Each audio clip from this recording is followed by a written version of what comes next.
taon.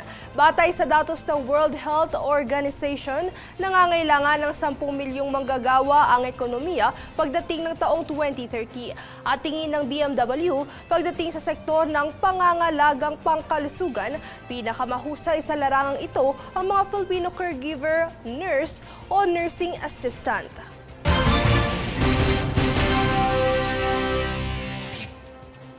Samantala, isang padala mula sa Amerika ang nasabat matapos matuklasang naglalaman nito ng iligal na droga sa halip na ink toner. Ang detalye tunghayan mula kay Jade Buhoy. Nasabat ng Bureau of Customs o BOC sa Port of Clark ang 2.9 kilo ng high-grade marijuana na may tinatayang halaga na 1.89 million pesos. Ang ilegal na kontrabando ay nagmula sa Sacramento, USA at nakatakdang ipadala sa Surigao del Norte.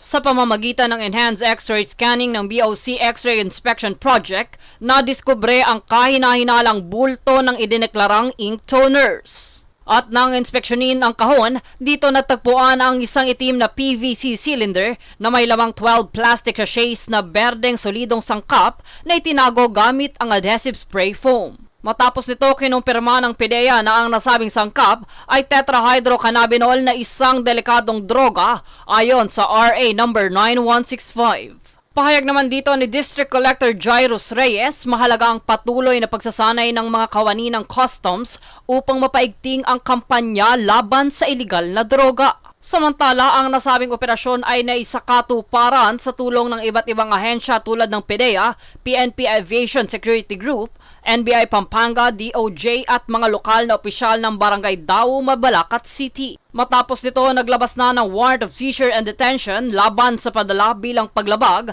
sa Custom Modernization and Tariff Act at RA number 9165. Jade Buhoy, nag-uulat para sa Golden Nation Network.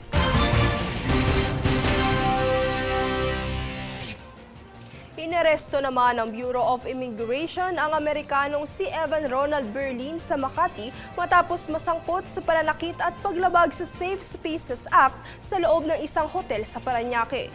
Nahuli rin sa Pampanga ang Hapon na si Oday Rakay na umano'y miyembro ng Luffy Fraud Syndicate dahil sa panlilinlang at pagnanakaw ng ATM cards ng isang senior citizen sa Japan. Parehong naharap sa deportation proceedings ang dalawang dayuhan at kasalukuyang nakakulong sa BI Custodial Facility sa Taguig.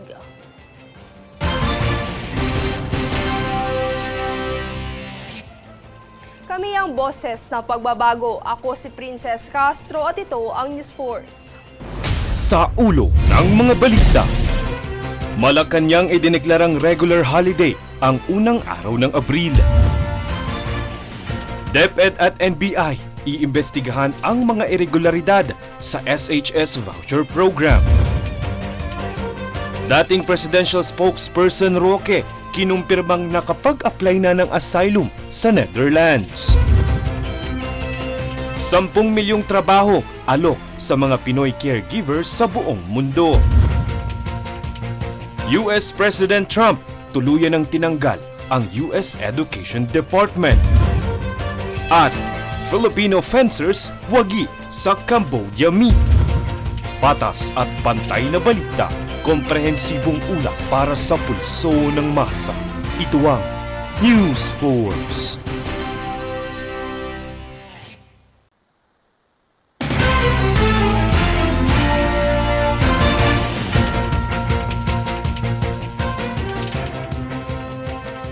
Ako si Princess Castro at narito ang mga napapanahong balita.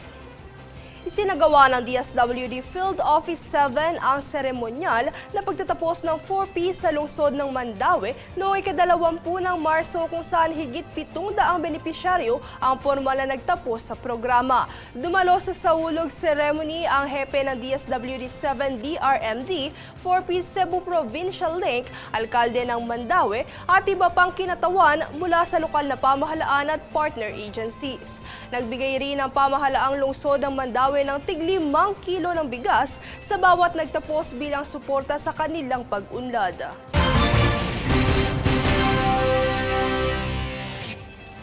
Nakapag-apply na ng asylum si dating presidential spokesperson Harry Roque sa Netherlands. Ito ang kanyang paraan para hindi maaresto at pauwiin sa Pilipinas. Francis Riodique para sa detalye. Kinumpirma ni dating presidential spokesperson Harry Roque na nakapag-apply na siya ng asylum sa Netherlands. Paggigiit ni Roque, dahil siya ay isa ng asylum seeker, hindi na umano siya pwedeng arestuhin at sapilitang pauwiin ng Pilipinas. Nilinaw din niyang wala siya sa dahig kung saan nakakulong si dating Pangulong Rodrigo Duterte. Aniya, sinabihan umano kasi siya ni Vice President Sara Duterte na unahin muna ang pagproseso ng asylum. Sa kasalukuyan ay hinihintay ni Roque ang interview na unang hakbang para sa paggarantiya ng asylum. Matatandaang nag-issue ng contempt order ang House Quad Committee laban kay Roque matapos hindi makapagpasa ng mga dokumento na magpapaliwanag sa kanyang biglang paglago ng kayamanan. Kaugnay ito ng kanyang pagkakasangkot sa iligal na operasyon ng Pogo na Lucky South 99 sa Porac, Pampanga. Ayon sa Malacanang, dapat na mapatunayan ni Roque ang kanyang salaysay na umano'y political persecution ang ginagawa ng Quadcom para siya ay mabigyan ng asylum. Ngunit matibay umano ang mga ebidensyang magpapatunay sa kaso ni Roque. Si Roque ay nahaharap sa kasong qualified human trafficking. Francis Riodique, nagulat para sa Golden Nation Network.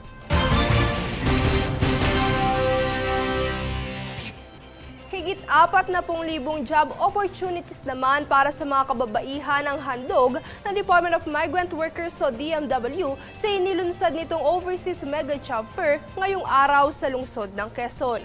Ang kaganapan ay bahagi ng pagdiriwang ng National Women's Month ngayong Marso. Ang maaalok na trabaho ay mula sa 13 licensed recruitment agencies na lumahok sa naturang job fair.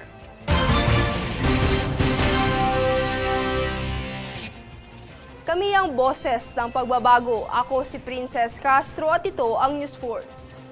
Sa ulo ng mga balita, Malacanang idineklarang regular holiday ang unang araw ng Abril. DepEd at NBI iimbestigahan ang mga irregularidad sa SHS voucher program. Dating presidential spokesperson Roque kinumpirmang nakapag-apply na ng asylum sa Netherlands. 10 milyong trabaho alok sa mga Pinoy caregivers sa buong mundo. US President Trump tuluyan ng tinanggal ang US Education Department. At Filipino fencers wagi sa Cambodia meet. Patas at pantay na balita, komprehensibong ulak para sa pulso ng masa. Ito ang News Force.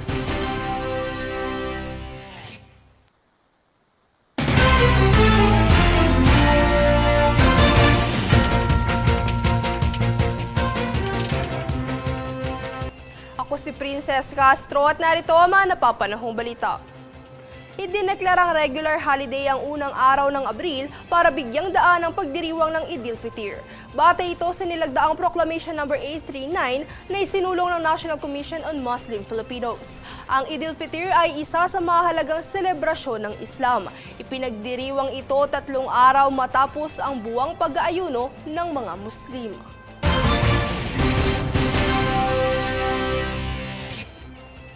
Magkatuwang naaalamin naman ng Department of Education at National Bureau of Investigation ang mga tao sa likod ng mga irregularidad sa programang Senior High School Voucher ng gobyerno. Narito ang ulat. Nakipagtulungan ng Department of Education o DepEd nitong Huwebes sa National Bureau of Investigation o NBI para imbestigahan ang mga umano'y irregularidad sa voucher program ng senior high school. Ito ay matapos madiskubre ang umano'y maling paggamit ng pampublikong pondo sa pamamagitan ng ghost students o mga walang dokumentong benepisyaryo ng programa sa ilang pribadong paaralan sa bansa. Pagtitiyak naman ni DepEd Secretary Sonny Angara na buo ang kooperasyong ipatutupad ang transparency sa gitna ng investigasyon na gagawin ng NBI at sinisigurong papanagutin ang mga tao sa likod ng mga panlolokong ito. Bukod dito ay mas hihigpitan din ng kagawaran ng proseso ng verification at multiple-layered cross-checking para sa voucher management system at learner information system, gayon din ang audit feature nito.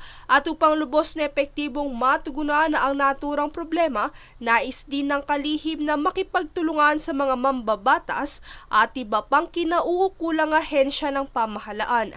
Nauna nang pinayagan ni Angara ang Executive Committee na ituloy ang lahat ng legal at administratibong aksyon na may kaugnayan sa issue upang mapanatili ang integridad ng voucher program at maiwasan ang mga katulad na insidente.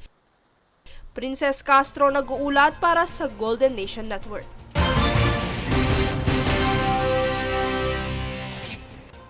Kapwa nag-uwi ng medalya ang 2 pambato ng Pilipinas sa larangan ng fencing sa kamakailang 4th Western Fencing Cup na ginanap sa Phnom Penh, Cambodia. Sa panguna ni Filipino fencer Ashley May Harrison, kaniyang nasamsamang 2 gintong medalya sa Senior Women's Epi at Cadet Women's Foil category. Habang ang Filipino fencer na si Josefa Ber Cabrera ay nagsettle sa bronze medal para sa Senior Men's Epi.